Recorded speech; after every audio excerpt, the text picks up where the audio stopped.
Hello, I'm Jared Taylor with American Renaissance.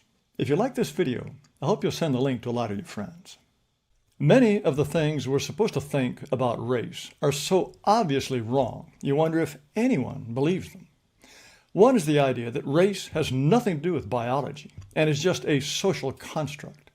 And we're also supposed to think that Europeans are the only people who ever came up with the idea of race. In her huge bestseller, The New Jim Crow, Michelle Alexander explains, the concept of race is a relatively recent development. Only in the past few centuries, owing largely to European imperialism, have the world's people been classified along racial lines. Time magazine explains everything in an article called Facing America's History of Racism Requires Facing the Origins of Race as a Concept. Well, race grew out of an elaborate and supposedly scientific European conception of the human species that began during the Enlightenment. And you know what happened next? Europeans and their cultural descendants in the United States engineered the most complete and enduring dehumanization of a people in history. Cortland Malloy in the Washington Post explains how American oligarchs created the concept of race to divide and conquer the poor. Not European scientists, I guess. He adds, racism is still being used to keep poor and working class blacks and whites fighting over the crumbs, while the top 1% takes the cake. If it weren't for racism, I guess we'd have the dictatorship of the proletariat. So, what about people who actually know something? This is a 2004 book called The Invention of Racism in Classical Antiquity by Benjamin Isaac. Classical antiquity came just a little bit before American oligarchs. On page 148 of this book, Professor Isaac summarizes the ideas of the Greeks and Romans. There is a long-standing tradition in Greek and Latin literature of idealizing the concepts of unmixed origin, pure lineage, and autochthony. Autochthony means being the original people in a place. This entails explicit statements that intermarriage between peoples produces descendants of inferior quality, physical, mental, and moral, while consistent marriage between men and women belonging to the same people will result in superior beings.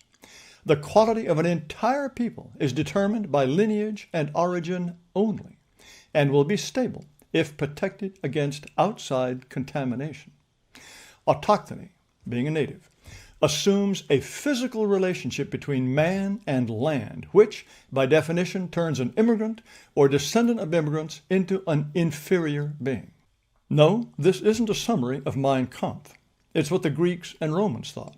Professor Isaac says Aristotle taught that there was such a huge difference between Greeks and their enemies to the east that the latter should be conquered and treated like plants and animals.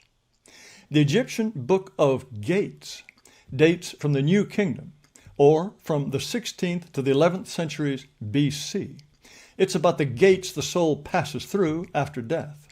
3,500 years ago, Egyptians recognized what they called the four races of man: Libyan, Nubian, Asiatic, and Egyptian.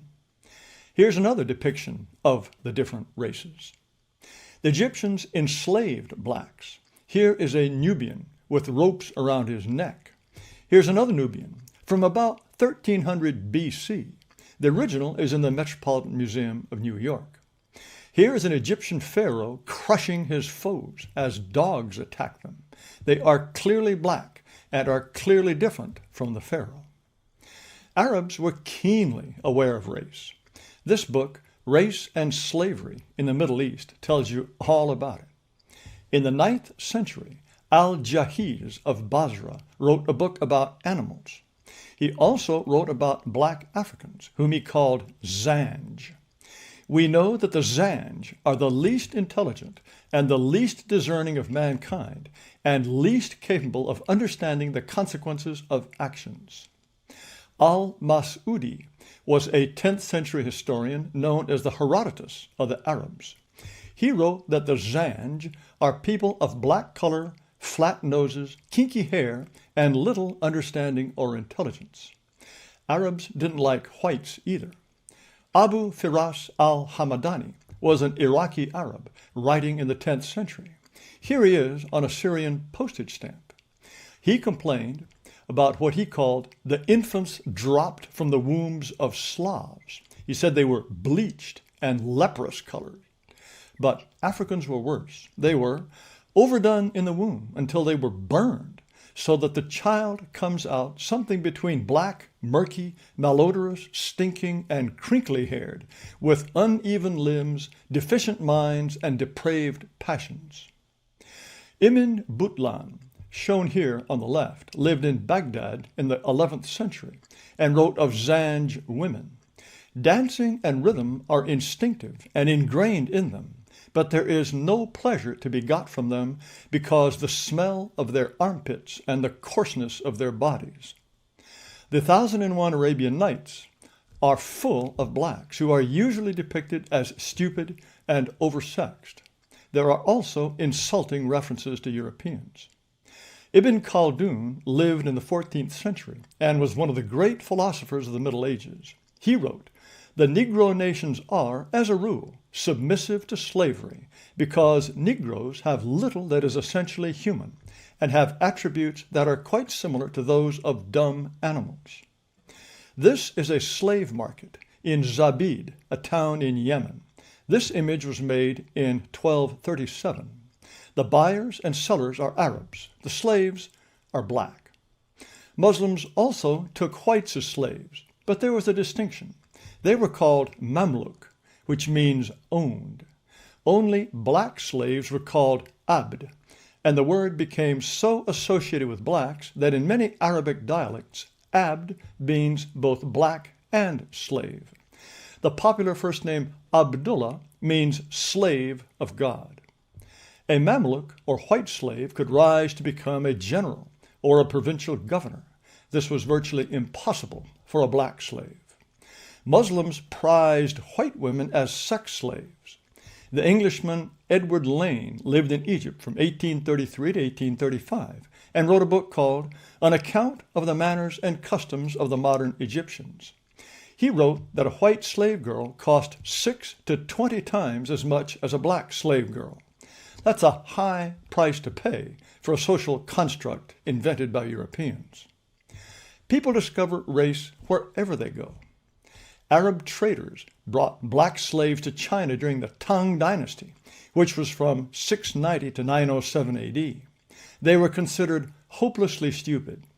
One Chinese wrote this of black slaves: "After having been kept a long time, they begin to understand the language of human beings, though they themselves cannot speak it." The Japanese shut their country up for 200 years until 1853. They were astonished at the sight of Europeans. Here is an 1861 print.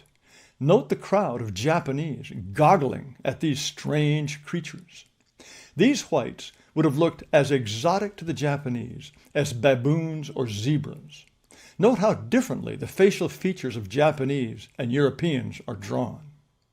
The Japanese had a series of insulting names for Europeans: long-nosed barbarians, blue-eyed barbarians, and stinking of butter, because they thought their strange diet made them smell bad.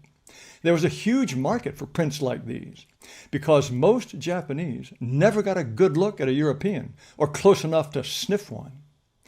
And believe me, I have just skimmed the surface. Everyone in the world notices race.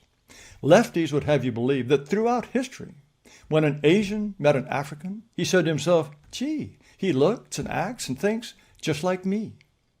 Well, Muslims have practiced slavery for about as long as there have been Muslims, about 1,500 years.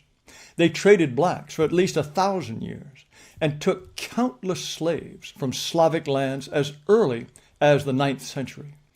From 1530 to 1780, Arab pirates caught at least 1 million Europeans all around the Mediterranean and as far away as England and Iceland. Slaves were so plentiful and cheap, masters just worked them to death and bought more.